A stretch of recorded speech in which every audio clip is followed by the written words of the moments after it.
श्री साई सच्चरित्र अध्याय 9। विदा होते समय बाबा की आज्ञा का पालन और अवज्ञा करने के परिणामों। कुछ उदाहरण। भिक्षावृत्ति और उसकी आवश्यकता। भक्तों तखर्ड कुटुंब के अनुभव। गत अध्याय के अंत में केवल इतना ही संकेत किया गया था कि लौटते समय जिन्होंने बाबा के आदेशों का पालन किया वे सकुशल घर लौटे और जिन्होंने अवज्ञा कि उन्हें दुर्घटनाओं का सामना करना पड़ा। इस अध्याय में यह कथन अन्य कई पुष्टिकारक घटनाओं और अन्य विषयों के साथ विस्तार पूर्वक समझाया जाएगा। शिरडी यात्रा की विशेषता। शिरडी यात्रा की एक विशेषता यह थी कि बाबा की आज्ञा के बिना कोई भी शिरडी से प्रस्थापन नहीं कर सकता था और यदि किसी ने किया भी तो मानो उसने अनेक कष्टों को नियंत्रण दे दिया। परंतु यदि किसी को शिरडी छोड़ने की आज्ञा हुई तो फिर वहाँ उसका ठहरना नहीं हो सकता था।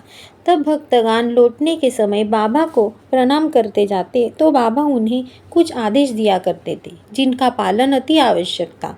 यदि इन आदेशों की अवज्ञा कर कोई लौट गया तो निश्चय ही उसे किसी न किसी दुर्घटना का सामना करना पड़ता था। ऐसे कुछ उदाहरण यहाँ दिए जाते हैं। तात्या कोते पाटिल। एक समय तात्या कोते पाटिल तांगे में बैठकर कोपरगांव के बाजार को जा रहे थे। वे शीघ्रता से मस्जिद में आए। बाबा ने नमन किया और कहा कि मैं कोपरगांव के बाजार को जा रहा हूँ। बाबा ने कहा, शीघ्रता न करो, थोड़ा ठहरो। बाजार जाने का विचार छोड़ दो और गांव के बाहर न जाओ। उनकी उतावली को देखकर बाबा ने कहा, अच्छा, कम से कम क्षमा को तो साथ लेते जाओ। बाबा की आज्ञा का अवहेलना करके उन्होंने तुरंत तांगा आगे बढ़ाया। तांगे के दो घोड़ों में से एक घोड़ा, जिसका मूल्य लगभग 300 रुपये था, अति चंचल और द्रुतगामी था। रास्ते में सावली विहीर ग्राम पार करने के पश्चात ही वह अधिक वेग से दौड़ने लगा। अकस्मात हो उसकी कमर में मोच आ गई। वह वहीं गिर पड़ा। अद्यापि तात्या को अधिक चोट तो न आई, परंतु उन्हें अपनी साई माँ के आदेशों की स्मृति अवश्य हो गई। एक अन्य अवसर पर कोल्हार ग्राम को जाते हुए भी उन्होंने बाबा के आदेशों की अवज्ञा की थी और ऊपर वर्णित घटना के समान ही दुर्घटना का उन्हें सामना करना पड़ा।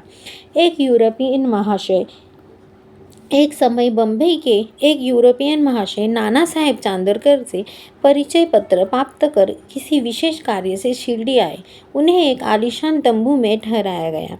वे तो बाबा के समक्ष नत होकर कर्मकलों का चुंबन करना चाहते थे। इसी कारण उन्होंने 3 बार मस्जिद की सीढ़ियां पर चढ़ने का प्रयत्न किया, परंतु बाबा ने उन्हें समीप आने से रोक दिया।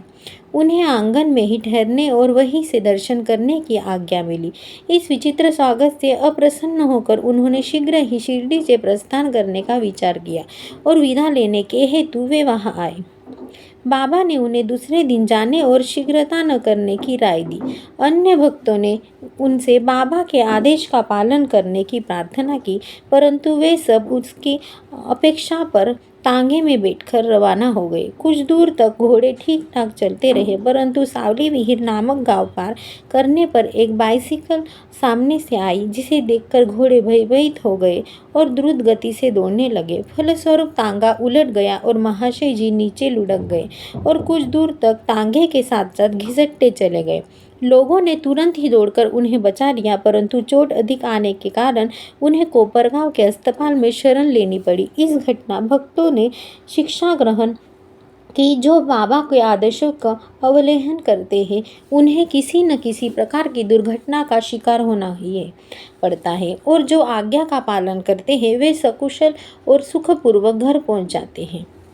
भिक्षावृत्ति की आवश्यकता। अब हम भिक्षावृत्ति के प्रश्न पर विचार करेंगे। संभव है कुछ लोगों के मन में संदेह उत्पन्न हो कि जब बाबा इतने श्रेष्ठ पुरुष थे तो फिर उन्होंने आजीवन भिक्षावृत्ति पर ही क्यों निर्वाह किया। इस प्रश्न को 2 दृष्टिकोण सामने रखकर हल किया जा सकता है।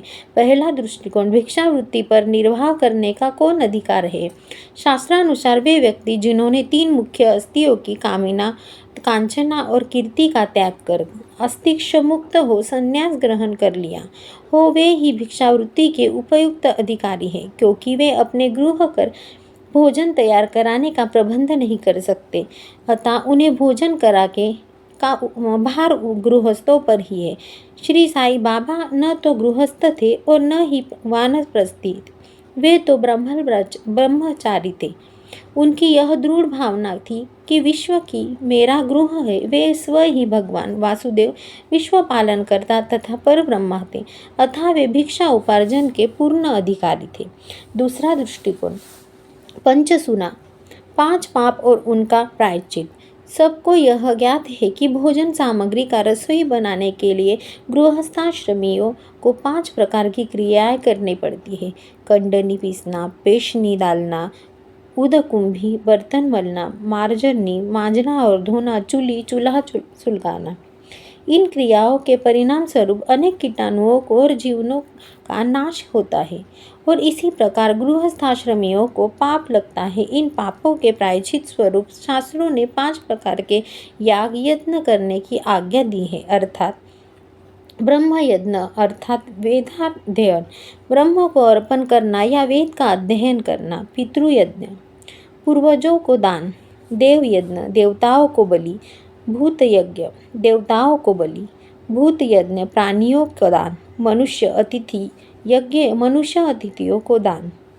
यदि ये कर्म विविध पूर्वक शास्त्रानुसार किए जाए तो चित्त शुद्ध होकर ज्ञान और आत्मानुभूति की प्राप्ति सुलभ हो जाती है।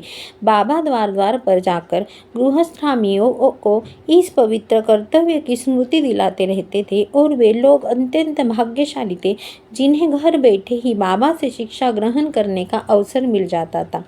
भक्तों के अनुभव। अब हम अन्य मनोरंजक विषयों का वर्णन करते हैं।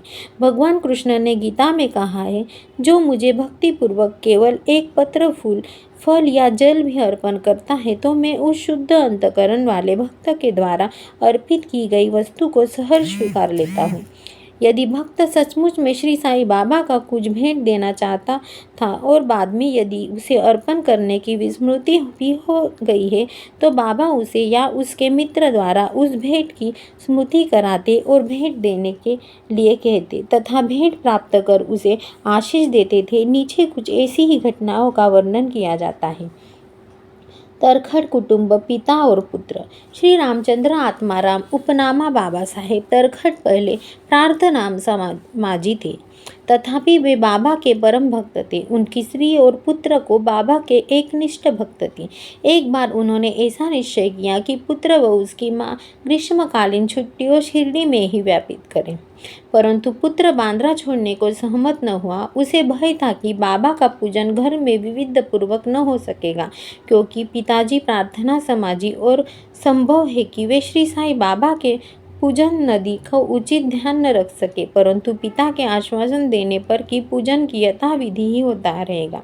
माँ और पुत्र ने एक शुक्रवार की रात्रि में शिरडी को प्रस्थान कर दिया।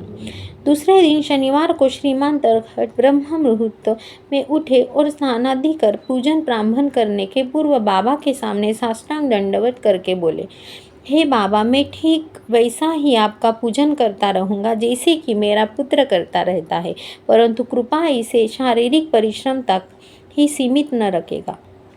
ऐसा कहकर उन्हें पूजन आरंभ किया और मिश्री का नैवेद्य अर्पित किया, जो दोपहर के भोजन के समय प्रसाद के रूप में वितरित किया गया।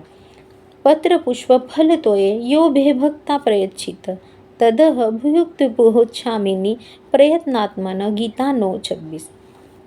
उस दिन की संध्या तथा अगला दिन इतवार भी निर्विघ्न व्यतीत हो गया। सोमवार को उन्हें ऑफिस जाना था, परंतु वह दिन निर्विघ्न निकल गया।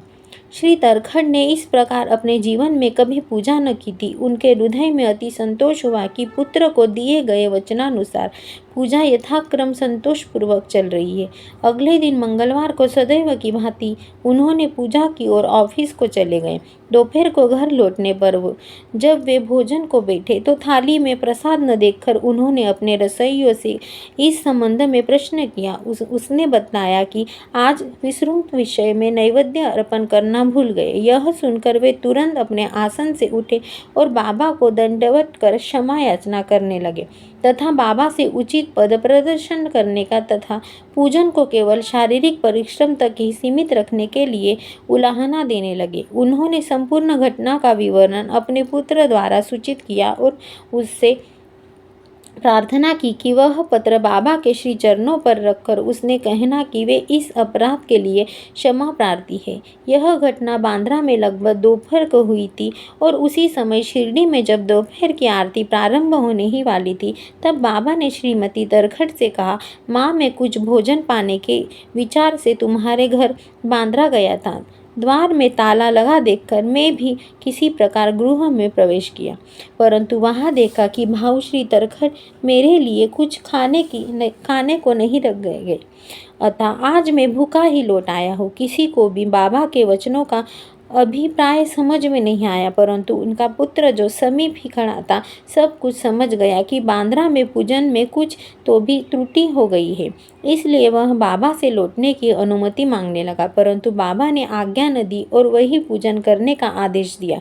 उनके पुत्र ने शिरडी में जो कुछ हुआ उसे पत्र में लिखकर पिता को भेजा और भविष्य में पूजन में सावधानी बरतने के लिए विनती की।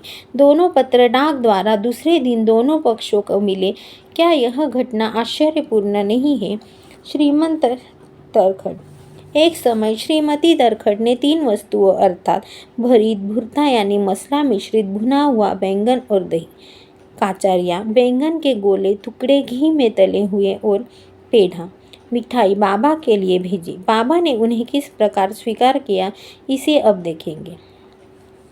बांद्रा के श्री रघुवीर भास्कर पुरंदरे बाबा के परम भक्त थे। एक समय वे शिरडी को जा रहे थे। श्रीमती तरखड़ ने श्रीमती पुरंदरे को 2 बैंगन दिए और उसने प्रार्थना की कि शिरडी पहुंचने पर वे एक बैंगन का भुर्ता और दूसरे का काचार्य बनाकर बाबा को भेंट देकर दे। शिरडी पहुंचने पर श्रीमती पुरंदरे भुर्ता लेकर मस्जिद को गई। बाबा को उसी समय भोजन को बैठे ही थे।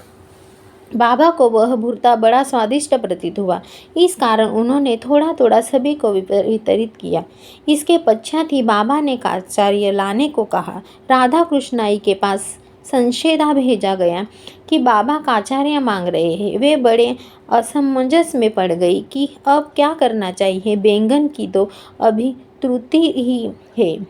अब समस्या उत्पन्न हुई कि बैंगन किस प्रकार उपलब्ध हो। जब इस बात का पता लगाया गया कि भुर्ता लाया कौन था, तब ज्ञात हुआ कि बैंगन श्रीमती पुरंदरे लाई थी तथा उन्हें ही काचार्य बनाने का कार्य सौंपा गया था। अब प्रत्येक को बाबा की इस पूछताछ का अभिप्राय विदित हो गया और सबको बाबा के सर्वज्ञता पर महान आश्चर्य हुआ। दिसंबर सन 1995 में श्री गोविंद बालाराम मानकर शिरडी जाकर वहां से अपने पिता की अंत्येष्टि क्रिया करना चाहते थे। प्रस्थान करने से पूर्व वे श्रीमती तरखड़ से मिलने आए। श्रीमती तरखड़ बाबा के लिए कुछ भेंट शिरडी भोजन चाहती थी। उन्होंने पूरा घर छान डाला, परंतु केवल एक पेड़ के अतिरिक्त कुछ न मिला और वह पेड़ा भी अर्पित नैवेद्य था।